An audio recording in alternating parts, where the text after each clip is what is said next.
First question I've got for you is, can you go anywhere these days without anybody asking you to do a trick? I don't think I can really, but technically that's my dreams come true because I spent so many years trying to get people to want to watch my magic.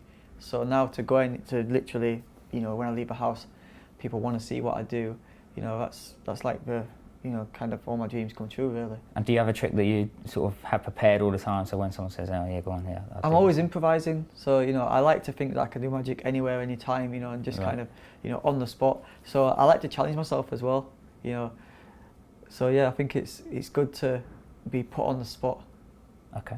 It tests my skills a little bit, Okay, cool. And has your magic ever got you in trouble, or do you ever get banned from casinos or clubs or anywhere? Or I'm banned from quite a few casinos, although I've been banned for a long time, so I never really got to show off my magical skills in the casinos or utilise the possible scamming techniques that I might have known. Okay. Have you ever been in there and then they've said, hang on a minute, we know this guy? I did, there was a couple of events at some casinos and I got invited to the events, but I was told specifically that I'm not allowed to gamble. Right. I'm not allowed to go near any of the gambling tables. So, Just because they're aware that you're going to clean them out or whatever? Yeah. I'm a nice guy from Bradford, I mean, come on, what's the worst that could happen? Okay. Have you ever done a trick on when you've been filming or on stage or anywhere where it's just gone completely wrong and you're like, oh no, I can't get this back? Not really, because with my performances, because I improvise so much, in my head I might be trying to achieve one thing and it might not quite go to plan, but I twist it and make it into something else which is still magical, yeah. But it's not what I initially intended. But the audience are none the wiser because they don't know what was coming in the first place. Yeah, okay.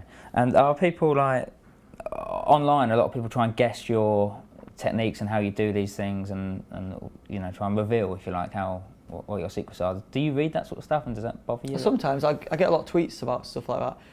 So I read as many of the tweets as possible and I reply to a lot of these people. Like, it's funny when you go, people say, I know how you did it. I tweet back, so do I.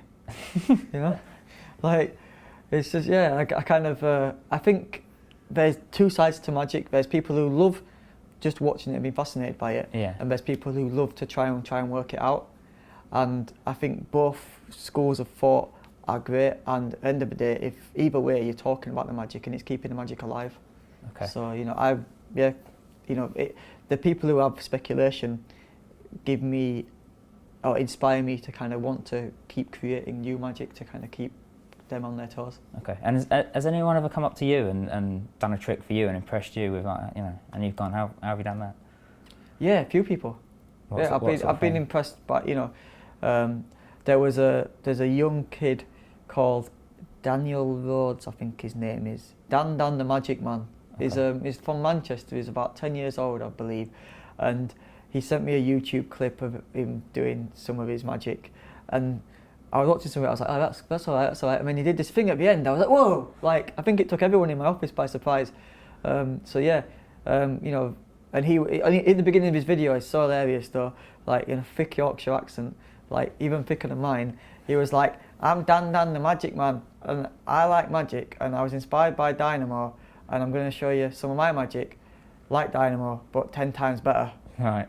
And yeah, it was like, the thing he did at the end was amazing. So search on YouTube for Dan the Magic Man. He's a little youngster, but he's got so much character and charisma, and I think he's going to go far. All right, we'll look out for him. What goes on in the magic circle? Because you're in there now, aren't you? So can you tell us what goes on in that club? First rule of Magic Circle, don't talk about Magic Circle. Okay.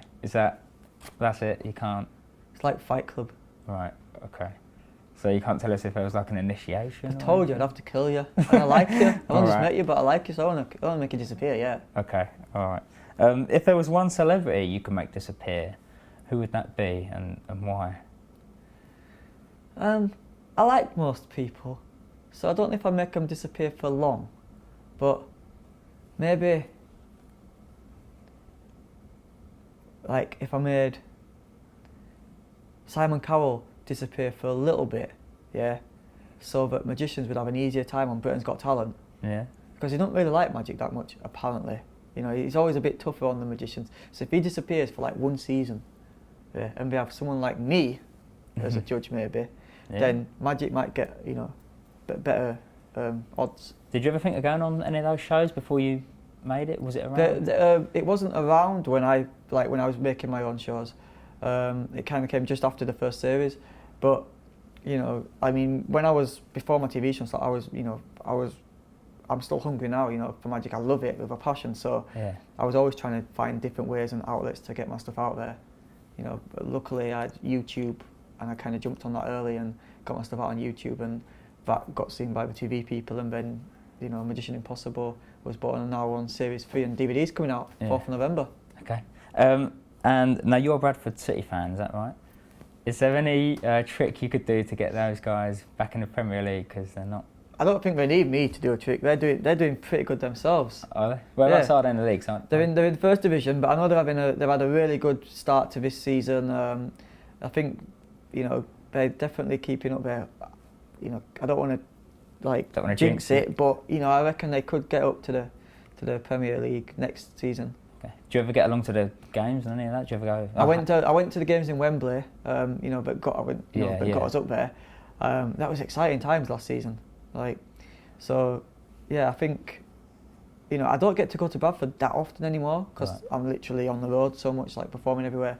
But when I get back to Bradford, if there's a game on, then I'm definitely down there. Okay. When they was selling tickets for the game, sometimes I go down and do magic to the queues. Oh right. Yeah, because of people get up at 5 in the morning to get in line to get the tickets and to pick up the season tickets and all that stuff. Is there a queue for Bradford tickets? Yeah. Yeah. Okay, I'll take your word for it. Okay. It's a big queue. Yeah, Bradford, we got some strong supporters. Yeah, I'm sure. I'm a Palace fan, so we don't. Is there a queue for Palace? No, not normally. Oh. Since we got promoted, there's been a few more fans, but. Yeah, we don't need glory supporters. We need supporters from the beginning. Exactly right. But every little helps, right? Yeah, definitely. Okay, do you still? I've got that. Do you still have beef with Criss Angel? But how are things with you and him? I don't have beef with anybody. I've seen some of his stuff. He's really really good at what he does. He said a few nasty things towards me. Yeah. But sticks and stones. I just keep doing what I do. He can do what he does, and Have you ever met him, or? I've never met him, no. So he's not in the magic circle then? I don't know. Okay. But yeah, he's a great magician. He's not very great with words from what I heard he said to me, but that's how he does his thing. Okay. And where in the world do you get the best reaction from crowds? So is there, I don't know, are the Japanese more easily impressed than the Germans? I've not been to that part of the world yet. I'd love to go out to Japan and perform for some Japanese people, and yeah, I think it would be awesome to be out there. I love the culture, I love the clothing, so I definitely want to get out there at some point in the future. I find, New York was one of my favourites for the reactions. We had New York was the first episode of season 3. And the people out there were amazing. And what was interesting about New York is that when we was there, we got caught up in Hurricane Sandy. Oh, right. Which was, quite a very scary time for myself, but also for, so many people's lives were ruined whilst they were out there. So, it was horrible. So to survive that and still make the show, and still the people in New York, after it had happened, 4 days after, we were out there filming again. And amidst all the adversity, they still had the energy, and they still, were up for watching magic, and and I just think the people in New York really came together in that harsh time, and they're the real magicians. They're the ones who really brought the magic to that episode. So, New York's always going to be one of my favourites. Okay, cool. And now you seem to be permanently trending on Twitter in some part of the world. Yeah, it's crazy. How do you do that? Is that a trick, or? It's magic to me. I don't know. I'm just very fortunate that people like what I do and they like to talk about it, and hopefully it'll continue. Okay. Has it surprised yourself, even the success you've had? What was when this series came out, before the show had even gone onto TV, we're talking a good hour and a half before it started, it was trending #1 and #2, I think, worldwide, which was, that's mental. Like, it wasn't even on TV, and people are talking about it. So, yeah, I think, the internet is such a powerful tool, and I'm so glad that I kind of got on there early, quite early, in some respects. And, I think that my Twitter followers, I really were like a family.